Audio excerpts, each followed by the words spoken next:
तो नमस्कार। यह वीडियो यूपी बोर्ड परीक्षा 2024 की तैयारी में जुटे कक्षा 10वीं के सभी विद्यार्थियों के लिए बहुत ही महत्वपूर्ण है, क्योंकि दोस्तों इस वीडियो में हम संपूर्ण हिंदी व्याकरण को कवर करने वाले हैं।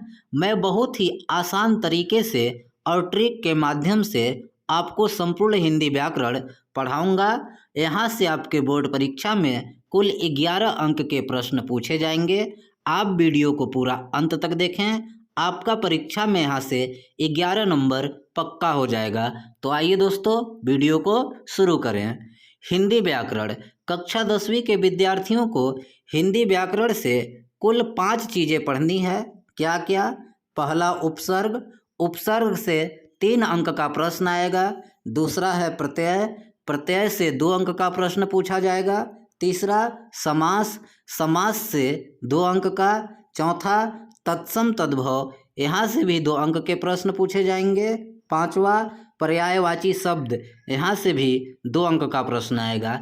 इस तरह से हिंदी व्याकरण से कुल 11 अंक के प्रश्न आपके बोर्ड परीक्षा में आएंगे। चलिए अब मैं आपका 11 नंबर की तैयारी इस वीडियो में कन्फर्म करता हूँ। तो सबसे पहले उपसर्ग। तो दोस्तों उपसर्ग किसे कहते हैं? उपसर्ग के विषय में यह 3 बातें आपको याद रखना है। क्या क्या? देखिए, उपसर्ग शब्दांश होता है। पहली बात आपको याद रखना है कि उपसर्ग शब्दांश होते हैं। शब्दांश का मतलब यह पूरी तरह शब्द नहीं होते, शब्द के अंश होते हैं। जैसे देखिए, प्रति, अनु, परि, यथा, अति, अभि, अप, भर, प्र, यह शब्दांश हैं। दूसरा बात, उपसर्ग शब्द के पूर्व में जुड़ते हैं, और ये जो शब्दांश हैं उपसर्ग, यह शब्द के पूर्व में यानी पहले जुड़ते हैं। तीसरी बात, उपसर्ग शब्द के अर्थ को बदल देते हैं, और जब उपसर्ग शब्द के पहले जुड़ते हैं, पूर्व में जुड़ते हैं, तो शब्द का अर्थ बदल जाता है। आपके बोर्ड परीक्षा में इस तरह से प्रश्न पूछा जाएगा कि शब्द दे देगा और आपसे पूछेगा बताइए इसमें कौन सा उपसर्ग है, क्योंकि हिंदी व्याकरण आपका बहुविकल्पीय के रूप में पूछा जाता है। तो देखिए, यहाँ पर मैं कुछ उपसर्ग यहाँ पर डाल दिया हूँ। यह उपसर्ग मैं बोर्ड के आधिकारिक वेबसाइट से लिया हूँ। यही बोर्ड परीक्षा में पूछा जाता है। इसकी आप अवश्य तैयारी कर लें, यहाँ से 100% आपका प्रश्न बनेगा। तो देखिए, जैसे प्रति, मैंने क्या बताया कि उपसर्ग शब्दांश होते हैं और यह शब्द के पहले जुड़ते हैं और उपसर्ग शब्द के अर्थ को बदल देते हैं। जैसे प्रति, प्रति उपसर्ग है, तो प्रति उपसर्ग की सहायता से जो शब्द बने हैं, प्रतिदिन, प्रतिवर्ष, यहाँ दिन शब्द था और दिन के पहले हम प्रति उपसर्ग लगा दिए तो प्रतिदिन हो गया। यहाँ वर्ष से पहले प्रति जोड़ दिए तो प्रतिवर्ष हो गया। इसी तरह देखिए, अनु, शासन के पहले हम अनु उपसर्ग लगाएं, अनुशासन हो गया। भाग के पहले अनुभाग हो गया। परि उपसर्ग, वार से पहले परि जोड़े तो परिवार हो गया। योजना से पहले परि शब्द जोड़े तो परियोजना हो गया। इसी तरह देखिए, यथा उपसर्ग है, शक्ति के पहले लगा तो यथाशक्ति हो गया। संभव के पहले लगा तो यथा संभव हो गया। इसी तरह से शब्द दे देगा आपसे, जैसे दे दिया यथा संभव, पूछेगा कौन सा उपसर्ग है, तो आप उपसर्ग जान ही गए कि यह शब्दांश है और शब्द के पहले लगता है, तो आप बता देंगे कि यथा उपसर्ग है। अन्य उदाहरण देखिए, अति, रिक्त के पहले जुड़ा तो अतिरिक्त हो गया। अत्याचार, आचार के पहले अति जुड़ा तो अत्याचार हो गया। फिर अभि उपसर्ग है, यान के पहले अभियान हो गया। व्यक्ति के पहले अभि लगने से अभिव्यक्ति हो गया। अप उपसर्ग है, व्यय के पहले अप उपसर्ग लगा तो अपव्यय हो गया। शब्द के पहले अप उपसर्ग लगा तो अपशब्द हुआ। प्र उपसर्ग, भाव के पहले प्र जुड़ा तो प्रभाव हो गया। योग के पहले प्र जुड़ा तो प्रयोग हो गया। तो दोस्तों यही है उपसर्ग, शब्दांश है और शब्द के पहले जुड़ता है और जुड़कर शब्द के अर्थ को बदल देता है। समझ गए होंगे। अब देखिए प्रत्यय, प्रत्यय शब्दांश होते हैं। जैसे आपका उपसर्ग शब्दांश था, उसी तरह प्रत्यय भी शब्दांश होते हैं। जैसे देखिए, आई, पन, वट, ता, इक, ना, इयत्व, कार, ये भी शब्दांश हैं सब। दूसरी बात, प्रत्यय शब्द के अंत में जुड़ते हैं। उपसर्ग कब जुड़ रहा था? शब्द के पूर्व में यानी पहले, लेकिन आपका प्रत्यय शब्द के अंत में जुड़ेगा। तीसरी बात, प्रत्यय शब्द के अर्थ में विशेषता ला देते हैं। जब किसी शब्द के अंत में जुड़ते हैं तो उसमें विशेषता ला देते हैं। जैसे देखिए, ये सब महत्वपूर्ण प्रत्यय हैं, यहीं से बोर्ड परीक्षा में आएगा, इससे बाहर नहीं आएगा, ध्यान रखिएगा। जैसे आई प्रत्यय है तो प्रत्यय कहाँ लगेगा? शब्द के अंत में। तो पढ़ में आई लगा तो पढ़ाई हो गया, बुन में आई लगा बुनाई हो गया। पन प्रत्यय है, पागल में पन लगा तो पागलपन हो गया, बच में पन बचपन हुआ। इसी तरह वट प्रत्यय, सजा में वट लगा सजावट हो गया, लिखा में वट लगा लिखावट हो गया। इसी तरह ता प्रत्यय है, कवि में ता लगा कविता हो गया, महान में ता लगने से महानता हो गया। एक प्रत्यय देखिए, नाव में एक लगा नाविक हो गया, समाज में एक लगा सामाजिक हो गया। ना प्रत्यय है, पढ़ में ना लगा पढ़ना, हंस में ना हंसना हो गया। इ है, भारत में इ लगा तो आपका भारतीय हो गया, नगर में इ लगा तो नगरीय हो गया। इसी तरह त्व प्रत्यय है, प्रभु में त्व लगा तो प्रभुत्व हो गया, मह में त्व लगा तो महत्व हो गया। आपको छांटने को परीक्षा में बोला जा सकता है कि जैसे पढ़ाई में कौन सा प्रत्यय है तो आप बताएंगे आई, नाविक में कौन सा है तो एक प्रत्यय है। तो आप प्रत्यय समझ गए होंगे उम्मीद है। अब अगला देखिए समास। मैं भी जल्दी जल्दी समझा रहा हूँ ताकि वीडियो ज़्यादा लंबा ना हो और आपकी तैयारी भी हो जाए। अब देखिए समास। समास क्या होता है? दो या दो से अधिक शब्दों को मिलाकर एक नवीन शब्द बनाने की प्रक्रिया को समास कहते हैं। क्या चीज़? दो या दो से अधिक शब्दों को मिलाकर एक नवीन यानी नए शब्द बनाने की प्रक्रिया अर्थात नियम को समास कहते हैं। जैसे उदाहरण देखिए, महान है जो देव, इसमें दो से अधिक शब्द हैं और इनको मिलाकर एक नया शब्द बना महादेव। तो यही दो या दो से अधिक शब्दों को मिलाकर एक नया शब्द बनाने की प्रक्रिया नियम को समास कहते हैं। तो यही समास हुआ। इसी तरह देखिए, 9 ग्रहों का समूह, यहाँ भी कई सारे शब्द हैं, दो से अधिक शब्द हैं और इनका मिलाकर एक शब्द नवीन बना 9 ग्रह। तो समास की ही परिभाषा है कि जब दो या दो से अधिक शब्दों को मिलाकर एक नवीन शब्द बनाया जाता है तो इसी प्रक्रिया को नियम को समास कहते हैं। अब समास में आपको दो चीज़ें याद रखना है, पूर्व पद और उत्तर पद। जैसे यहाँ देखिए, समस्त पद है, समासिक पद नील गगन और यथाशक्ति। इसमें कितने कितने पद हैं? पद का मतलब शब्द, दो दो शब्द हैं। नील गगन में नील और गगन, यथाशक्ति में यथा और शक्ति। तो हम पूर्व पद यानी जो पद जो शब्द पहले रहेगा उसको पूर्व पद कहेंगे। नील गगन में कौन सा पद पहले है? नील, तो नील आपका हो गया पूर्व पद। गगन बाद में है तो गगन कहलाएगा उत्तर पद। इसी तरह यथा में यथा आपका पहले है तो यह पूर्व पद हो गया और शक्ति बाद में है तो यह उत्तर पद। यानी पहले वाले शब्द या पद को हम पूर्व पद कहेंगे और बाद वाले को उत्तर पद। अब एक चीज़ और आप जान लीजिए, समास विग्रह। समस्त पद को अलग अलग करना समास विग्रह कहलाता है। जैसे श्वेत कमल, यह पूरा समस्त पद है, समास के नियम से बना हुआ पद है। अब हम इसको अलग अलग करेंगे तो यही समास विग्रह होगा। जैसे श्वेत कमल का अलग अलग क्या होगा? श्वेत है जो कमल, तो ये हो गया आपका समास विग्रह। अब हम एक एक करके प्रत्येक समास को बहुत आसानी से और ट्रिक के माध्यम से जानेंगे कि आपको कैसे पहचानना है। तो देखिए, अव्ययी भाव समास। पहला समास अव्ययी भाव समास। इसका ट्रिक क्या है? पूर्व पद उपसर्ग। अभी मैंने पीछे आपको उपसर्ग बताया। अव्ययी भाव समास में जो पूर्व पद यानी पहले वाला पद होगा वह उपसर्ग होगा और उत्तर पद प्रधान, और जो बाद का पद होगा उत्तर पद यानी दूसरा वाला पद वो प्रधान होगा यानी मुख्य पद होगा। जैसे देखिए, प्रतिदिन, इसमें आपको प्रति शब्द क्या है? उपसर्ग है, तो यहाँ पूर्व पद उपसर्ग है और उत्तर पद प्रधान है। निर्जल, इसमें जो पूर्व पद है निर है। कौन सा पद? निर, तो निर क्या है? उपसर्ग है। बेईमान, इसमें आपका बे उपसर्ग है। भरपेट, इसमें आपका भर उपसर्ग है। और एक तो ट्रिक आप ये जान गए कि अव्ययी भाव समास में पूर्व पद उपसर्ग होता है और उत्तर पद प्रधान। सीधे सीधे मतलब जहाँ आपको पूर्व पद उपसर्ग दिखे तुरंत बताइएगा अव्ययी भाव समास। दूसरा और क्या, शब्दों की पुनरावृत्ति, यानी जब एक ही शब्द 2 बार आए तो भी अव्ययी भाव समास होगा। जैसे यहाँ देखिए रातों रात, एक ही शब्द 2 बार आया है। घर घर, एक ही शब्द 2 बार आया है, तो यह अव्ययी भाव समास है। पहचान लेंगे आप, पहला वाला पद उपसर्ग होगा और बाद वाला प्रधान, या फिर एक ही शब्द 2 बार आएगा। अगला समास देखिए, द्विगु समास।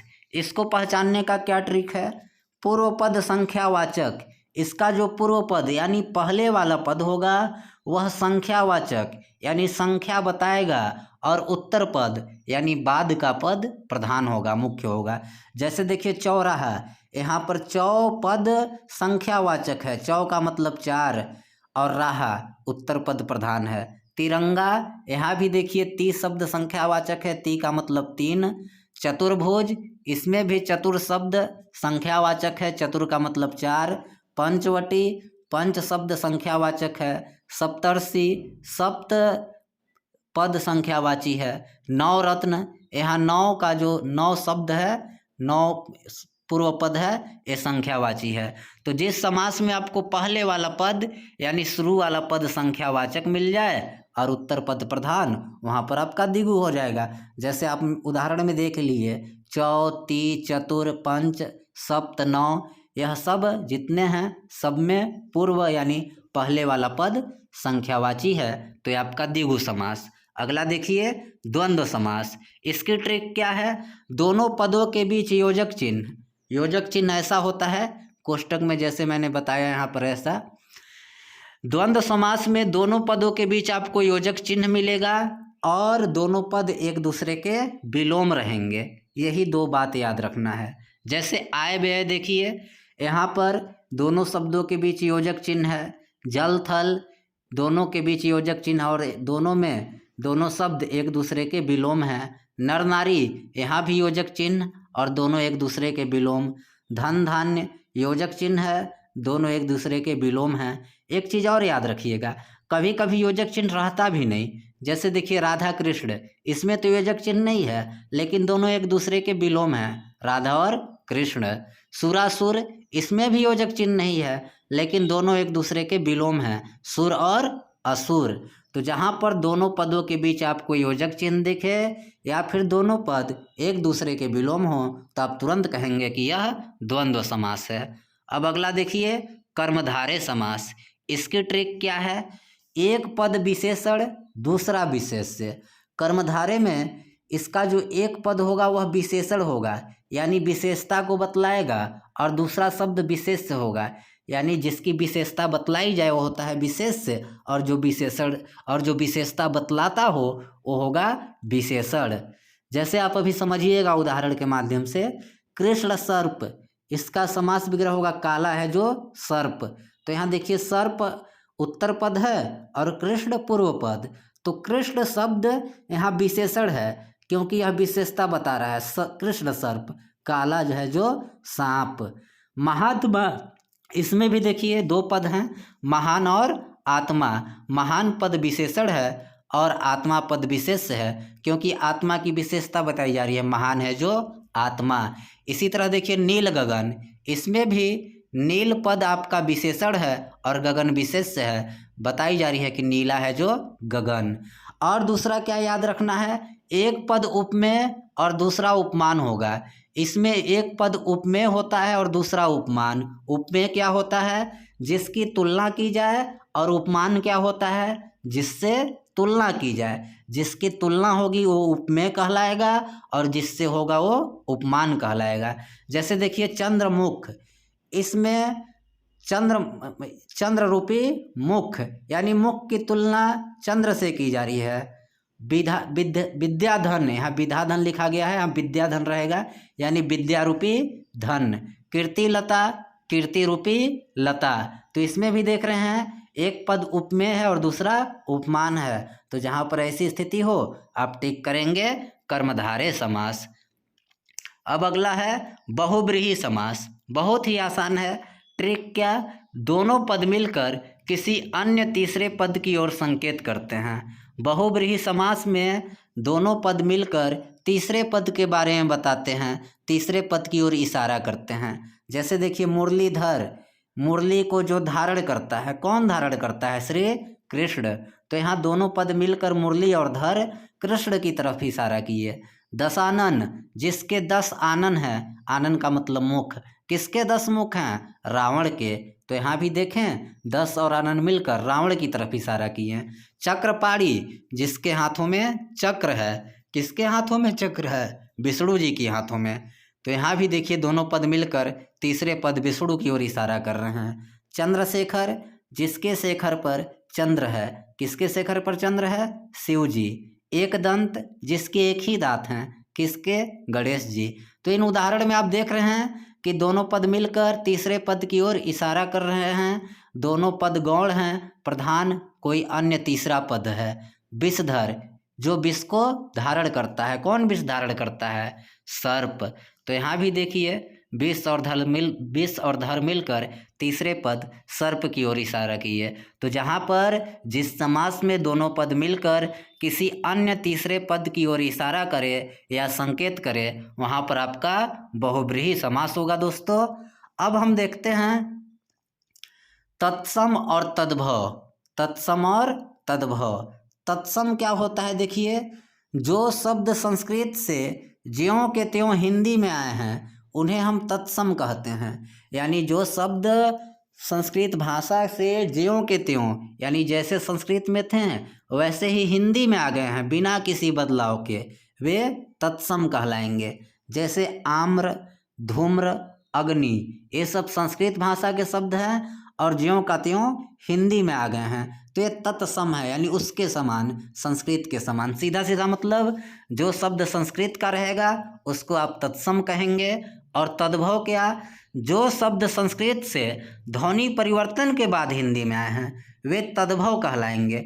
जो जस का तस संस्कृत से आ गए हैं वे तत्सम, और जो परिवर्तित होकर हिंदी में आए हैं, बदल कर हिंदी में आए हैं, वे तद्भव कहलाएंगे।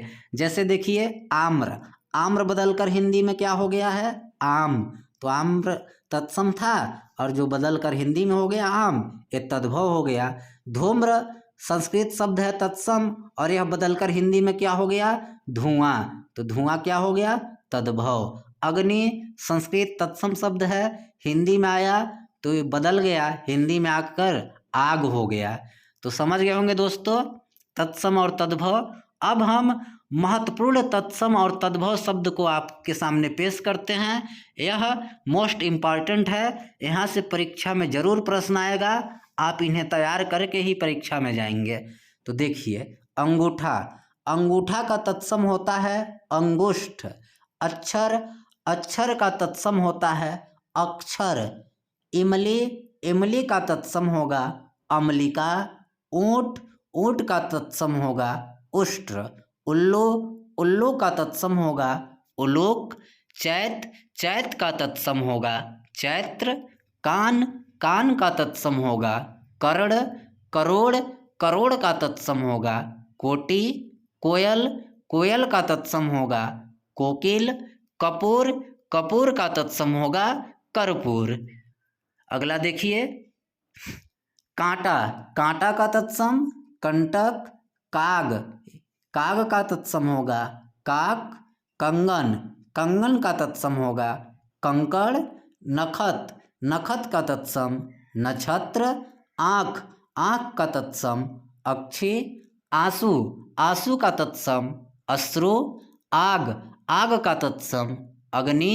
घी, घी का तत्सम घृत। दूध, दूध का तत्सम दुग्ध। दही, दही का तत्सम दधी हो जाएगा।